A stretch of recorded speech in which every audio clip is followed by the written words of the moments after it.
Joint नाम पर बिना लोन वाली प्रॉपर्टी खरीदने वालों को एक बड़ी मुश्किल का सामना करना पड़ रहा है। टैक्स एक्सपर्ट के मुताबिक ऐसे सौदे करने वाले लोगों को बड़ी संख्या में इनकम टैक्स डिपार्टमेंट नोटिस भेज रहा है।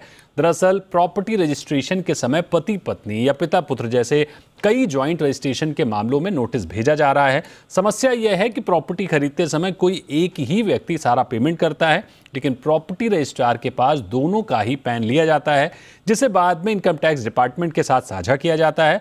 अक्सर ये देखा जाता है कि प्रॉपर्टी ट्रांजैक्शन में अगर पति और पत्नी का ज्वाइंट रजिस्ट्रेशन है तो पत्नी को नोटिस भेजा जा रहा है, जिसमें यह पूछा जा रहा है कि प्रॉपर्टी खरीदने के लिए इनकम कहां से आई, दरअसल पूरा मामला क्या है और इससे बिना लोन वाली ज्वाइंट प्रॉपर्टी खरीदने वाले लोगों पर कितनी बड़ी चिंता वाली बात है, उनको कितनी चिंता करनी चाहिए या फिर क्या कुछ कदम उठाने चाहिए। समझते हैं टैक्स एक्सपर्ट अमित पटेल से। अमित जी, स्वागत है आपका जी बिजनेस पर। मेरा सबसे पहला सवाल आपसे ये होगा कि क्या पूरा मामला है, जरा सरल शब्दों में पहले बताइए, और क्यों इनकम टैक्स विभाग की ओर से ऐसे लोगों को नोटिस जारी किया जा रहा है? जब जॉइंट प्रॉपर्टी कोई खरीदता है, दो व्यक्ति प्रॉपर्टी जॉइंट नाम में खरीदते हैं और भारत में तो ये काफी कॉमन बात है कि जनरली हस्बैंड एंड वाइफ के नाम में जॉइंटली खरीदते हैं, या बाप बेटे के नाम में, या बाप बेटी या माँ बेटी के नाम में। इस तरह से कई सारे कॉम्बिनेशन है जिसमें जॉइंट नाम में प्रॉपर्टी खरीदी जाती है। तब ये होता है कि अगर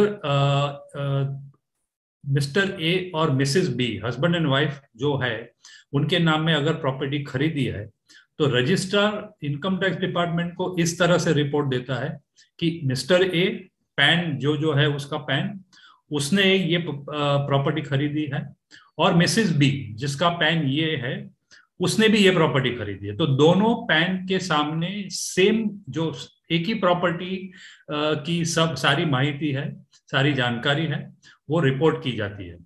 इस वजह से मिस्टर ए और मिसेस बी दोनों के पैन के सामने जब ये सेम ट्रांजैक्शन रिपोर्ट किया जाता है तो जाहिर है कि इनकम टैक्स डिपार्टमेंट को तो उनको तो पता है नहीं कि ये दो हस्बैंड एंड वाइफ है, या फादर डॉटर है, या फादर सन है, एक्सेट्रा एक्सेट्रा।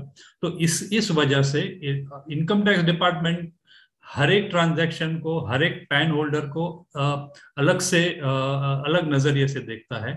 उनको सिर्फ जानना है कि ये जो रिपोर्ट किया गया है ट्रांजैक्शन, वो आपका है या नहीं है।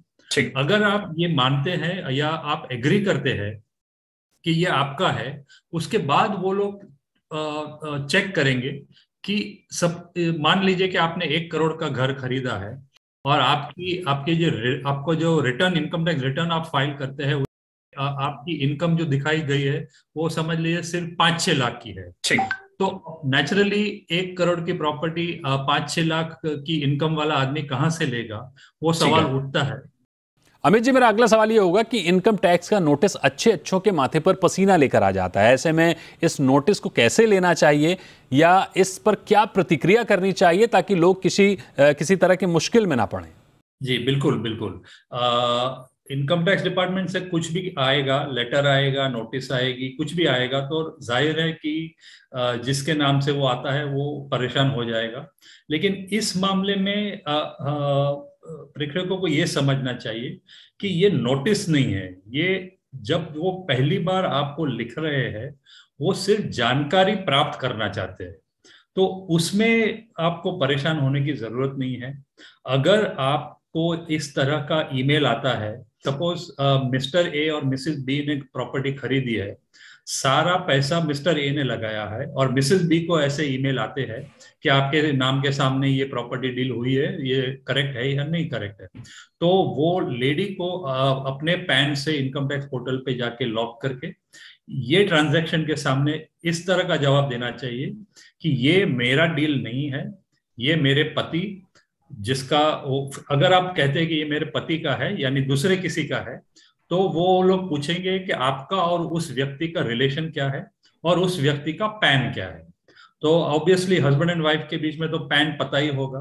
तो ये इंफॉर्मेशन अगर आप डाल देते हो, उसके बाद अगर जो पति का इनकम और प्रॉपर्टी की डील में अगर मिसमैच नहीं है, तो मेरे हिसाब से मामला यहीं खत्म होगा। लेकिन जहां कुछ गड़बड़ है जी, और टैक्स पेयर को भी पता है कि कुछ गड़बड़ है, उसने कुछ गड़बड़ की है, तो नेचुरली फिर इनकम टैक्स डिपार्टमेंट जाहिर है कि हस्बैंड और वाइफ दोनों के सामने कार्यवाही या इंक्वायरी, फर्दर इंक्वायरी कर सकता है।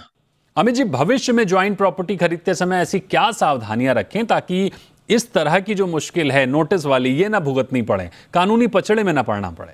ज्वाइंट नेम में करना ही है तो मेरे हिसाब से अच्छा ये रहेगा कि आप जो एग्रीमेंट बनाते हो खरीदने का या बेचने का, उसमें आप क्लियरली लिखे कि ये प्रॉपर्टी के खरीदार है मिस्टर ए और मिसेस बी, लेकिन मिसेस बी सिर्फ सिक्योरिटी के लिए उनका नाम ऐड किया गया है और सारा जो परचेज कंसिडरेशन है, जो जो जो ट्रांजैक्शन अमाउंट है, वो सारा मिस्टर ए दे रहे हैं।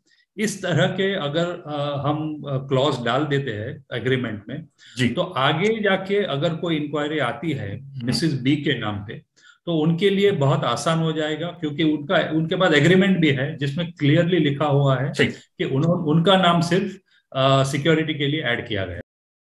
यानी कुल मिलाकर बात यह है कि रजिस्ट्रार ऑफिस में इस बात का ब्यौरा नहीं होता है कि ज्वाइंट होल्डर में किसने कितनी रकम अदा की है। इसकी एक बड़ी वजह यह भी है कि नोटिस सिस्टम जनरेटेड तरीके से भेजे जा रहे हैं। टैक्स पेयर्स को आ रही समस्या को जी बिजनेस ने इनकम टैक्स डिपार्टमेंट के सामने भी उठाया, जिस पर इनकम टैक्स डिपार्टमेंट का कहना है कि टैक्स पेयर की सूचनाओं का मिलान किया जाता है और अगर अंतर होता है तो टैक्स पेयर से जवाब मांगा जाता है। ऐसे मामलों में टैक्स पेयर्स को बिना लंबी कार्रवाई के जवाब का मौका दिया जा रहा है, जहां वो एनुअल इनफॉर्मल स्टेटमेंट से जुड़ा हुआ टैक्स पेयर फ्रेंडली इंटरफेस दिया गया है ताकि टैक्स पेयर पक्ष रख सकें। यानी चिंता की बात नहीं है, टैक्स एक्सपर्ट से संपर्क करें और अपना पक्ष जरूर रखें।